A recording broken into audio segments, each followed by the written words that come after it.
பாட்டிலுக்கு 10 ரூபா, பாட்டிலுக்கு 10 ரூபா, பாட்டிலுக்கு 10 ரூபா, பாட்டிலுக்கு 10 ரூபா. மாஜி மந்திரியை பத்தி உச்சி மேல தூக்கி வச்சு மெச்சினதெல்லாம் நம்ம காதால கேட்டோம் இல்லையா?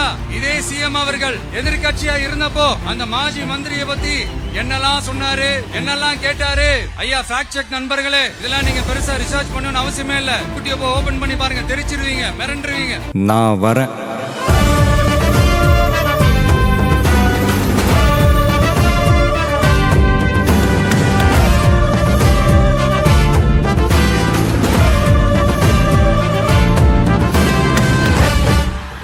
காலையில நான் பேசும்போது நான் பேசுறதே ஒரு 2 செகண்டுக்கு அப்புறம் தான் எனக்கே கேட்டுச்சு. முதல்ல போலீஸ் டிபார்ட்மெண்ட்டுக்கு என்னுடைய மனமார்ந்த நன்றிகள். அவங்க இல்லனா அந்த பைபாஸ்ல இருந்து இந்த ஸ்பாட்டுக்கு என்னால வந்திருக்க முடியுமான்னு எனக்கே தெரியல. So once again, thank you so much. Karur Amaravathi ஆத்தங்கரையில இருக்கிற ஒரு ஊரு. அது மட்டும் இல்ல, இங்க ரொம்ப முக்கியமான டெக்ஸ்டைல் மார்க்கெட் ரொம்ப ஃபேமஸ், எல்லாருக்குமே தெரிஞ்ச ஒரு விஷயம் தான். அந்த மாதிரி கரூரை பத்தி பெருமையா சொல்லிக்கிறதுக்கு நிறைய விஷயங்கள் இருக்கு. அதுல எந்த மாற்று கருத்துமே கிடையாது. ஆனா இப்போ ரீசன்ட் டைம்ல பாத்தீங்கன்னா இந்தியாவிலேயே கரூர் அப்படின்னு சொன்னாலே ஒரே ஒரு பேர் தான் ரொம்ப ஃபேமஸா ஜொலிக்குது. அதுக்கு யார் காரணம்?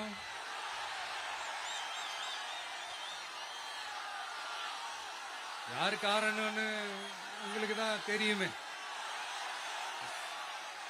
சரி, அதை பத்தி கொஞ்சம் அப்புறமா பேசுவோம்.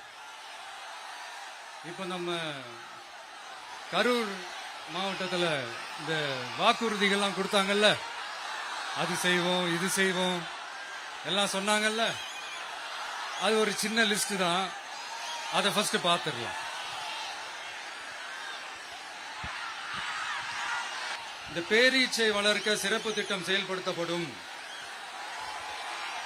இத்திட்டத்தின்படி பேரீச்சை வளர்க்க நிதி உதவி வழங்கப்படும். வாக்குறுதி நம்பர் 81. பேரீச்சை மரத்தை விடுங்க, அட்லீஸ்ட் இந்த பேரீச்சை விதையாச்சும் கண்ணில் காட்டினாங்களா? துபாய் குறுக்கு சந்து கதை தான். போறீங்களா? அடுத்து இன்னொரு வாக்குறுதி இருக்கு. கரூர் விமான நிலையம் அமைக்க நடவடிக்கை எடுக்கப்படும்னு வாக்குறுதி நம்பர் 448. ஆட்சியே முடிய போகுது. 4.5 வருஷம் முடிஞ்சிருச்சு. இப்ப போய் ஒன்றிய அரசு கிட்ட அமைச்சர் போய் கோரிக்கை வைக்கிறாரு. என்னன்னு? ஏர்போர்ட் கட்டணும். ஐயா அமைச்சரே, இதுதான் உங்க டக்கா?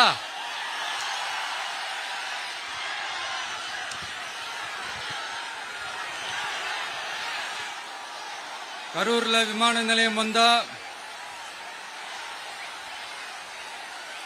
போறீங்களா சார்? போயிடுங்க. அதான் கேட்டேன், அப்பவே கேட்டேன், போயிடுங்க. நண்பா கொஞ்சம் வழி விட்டுருங்க. என்னப்பா ஆம்புலன்ஸ்ல நம்ம கூட இருக்குது.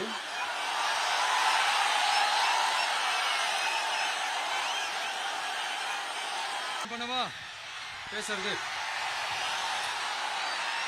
நான் அந்த ஏர்போர்ட் கட்டுறதை பத்தி சொன்னேன் இல்லைங்களா? அது இங்க கட்டினா அந்த ஜவுளி தொழில்லாம் ரொம்ப நல்லா டெவலப் ஆகுன்றது உண்மையான விஷயம்தான். But at the same time இந்த பரந்தூர் மாதிரியே இந்த மக்கள் பாதிக்காத வண்ணம் அந்த இடங்களா பார்த்து அந்த ஏர்போர்ட் கட்டினா இன்னும் நல்லா இருக்கும். அப்புறம் நம்ம கரூர் பிரச்சனைக்கு வருவோம். இந்த மணல் கொள்ளை தாங்க கரூரோட தீராத தலைவலி. மணல் கொள்ளை கரூரை வறண்ட மாவட்டமாக்கிட்டது மட்டும் இல்லாம சட்டவிரோத கல் குவாரிகள் கரூரின் கனிம வளத்தை அழிச்சுக்கிட்டு இருக்கு.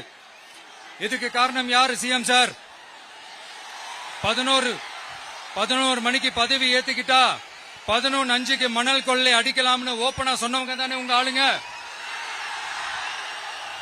2026ல மணல் கொள்ளை அடிக்கிறவங்க கிட்ட இருந்து அதுல வர்ற பணத்தை வச்சு தமிழ்நாட்டு மக்களை விலைக்கு வாங்கிடலாம்னு கனவு காண்றவங்க கிட்ட இருந்து நம்ம காவிரி தாய்க்கும் கரூருக்கும் விடுதலை வேண்டுமா வேண்டாமா? கிடைக்கும், கவலைப்படாதீங்க. தமிழ்நாட்டின் 3வது பெரிய ஏரி இங்க இருக்கிற பஞ்சப்பட்டி ஏரி. அதோட பரப்பு 1000 ஏக்கருக்கு மேல. அந்த ஏரி நல்லா இருந்தா விவசாயம் செழிப்பா இருக்கும். விவசாயம் செழிப்பா இருந்தா மொத்தமா பல லட்சம் குடும்பம் சந்தோஷமா இருக்கும். ஆனா பல வருஷமா அதை சீரமைக்காம அதுக்கு தண்ணி வர்ற வழிகளை சரி செய்யாம போட்டு வச்சிருக்கிறாங்க இந்த ஆட்சி செய்யறவங்க. நம்ம ஆட்சி, அதாவது உங்க ஆட்சி வரும் அன்னைக்கு இந்த பஞ்சப்பட்டி ஏரிக்கு உயிர் வரும். உங்க முகத்தில் நிம்மதி சந்தோஷம் எல்லாம் திரும்ப வரும். ஜவுளி தொழில் கரூர் நகரை வளர்த்தெடுக்குது. இருந்தாலும் மக்கள் பாதிக்காத வண்ணம் ஜவுளி தொழிற்சாலைகள் இருந்து வெளியேறிய கழிவுகளை சுத்திகரிக்க அறிவியல் பூர்வமான நடவடிக்கைகள் எந்த அரசும் எடுக்கவே இல்லை என்ற கவலை மக்கள் கிட்ட இருக்கு. இதை தீர்க்கக்கூடிய பிரச்சனைகள் எல்லாம் அலசி ஆராய்ந்து உண்மையாகவே நாம அவற்றை முன்னெடுப்போம். இப்ப நான் ஒரு விஷயத்தை பத்தி முன்னாடியே பேசலாம்னு சொன்னேன்ல, இப்ப அந்த விஷயத்துக்கு வருவோம். இப்போ கரூர்ல வழி விட்டுருங்க அகைன். அப்ப நம்ம கொஞ்சம் வழி விட்டுருங்க நண்பா, பிளீஸ் பிளீஸ் பிளீஸ் கொஞ்சம் வழி விட்டுருங்க. கொஞ்சம் அந்த வழி விட்டீங்கன்னா அந்த ஆம்புலன்ஸுக்கு அவங்களுக்கு கூட்டிட்டு போகணும். அந்த வழி விட்டுருங்க. அப்படியே பேசலாமா? கண்டினியூ பண்ணலாமா?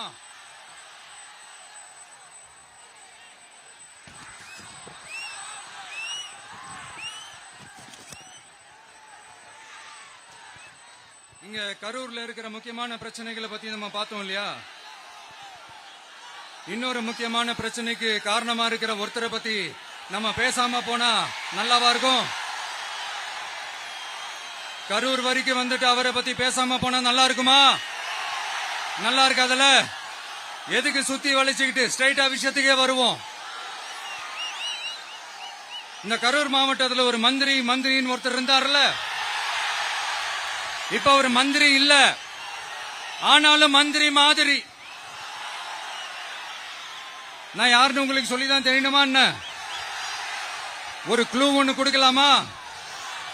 பாட்டிலுக்கு 10 ரூபா, பாட்டிலுக்கு 10 ரூபா, பாட்டிலுக்கு 10 ரூபா, பாட்டிலுக்கு 10 ரூபா, பாட்டிலுக்கு 10 ரூபா, பாட்டிலுக்கு 10 ரூபா, பாட்டிலுக்கு 10 ரூபா, பாட்டிலுக்கு 10 ரூபா. இப்ப ரீசெண்டா கரூர்ல ஒரு விழா ஒண்ணு நடத்தினாங்களே, அது என்னப்பா 30 பேர் விழாவா? 30 விழா, சாரிப்பா கன்ஃபியூஸ் ஆயிட்டேன். அந்த விழாவில் மாண்புமிகு சிஎம் அவர்கள் இந்த மாஜி மந்திரியை பத்தி உச்சி மேல தூக்கி வச்சு மெச்சினதெல்லாம் நம்ம காதால கேட்டோம் இல்லையா? இதே சிஎம் அவர்கள் இதே கரூருக்கு வந்தப்போ, எதிர்கட்சியா இருந்தப்போ அந்த மாஜி மந்திரியை பத்தி என்னெல்லாம் சொன்னாரு, என்னெல்லாம் கேட்டாரு. ஐயா ஃபேக்ட் செக் நண்பர்களே, இதெல்லாம் நீங்க பெருசா ரிசர்ச் பண்ணணும்னு அவசியமே இல்ல.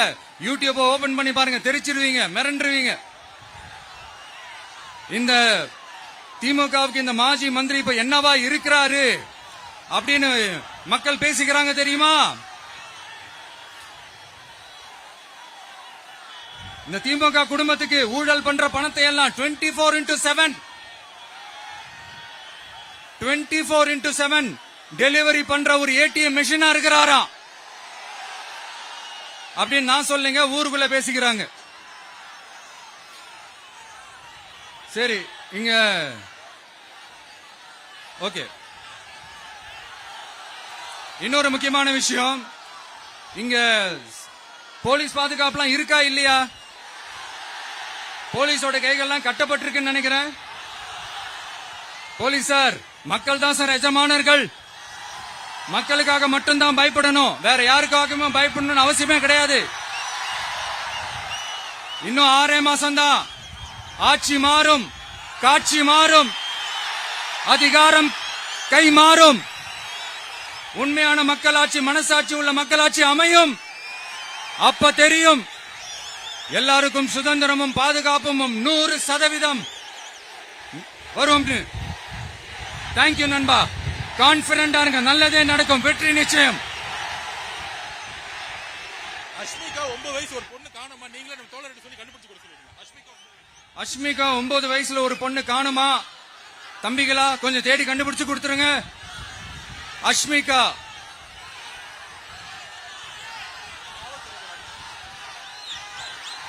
Police sir, please sir, please help sir, please. Thank you நண்பா, thank you. See you all. Thank you. கான்பிடண்டா இருங்க, நல்லதே நடக்கும், வெற்றி நிச்சயம். மீண்டும் சந்திக்கும் வரை நன்றி, வணக்கம்.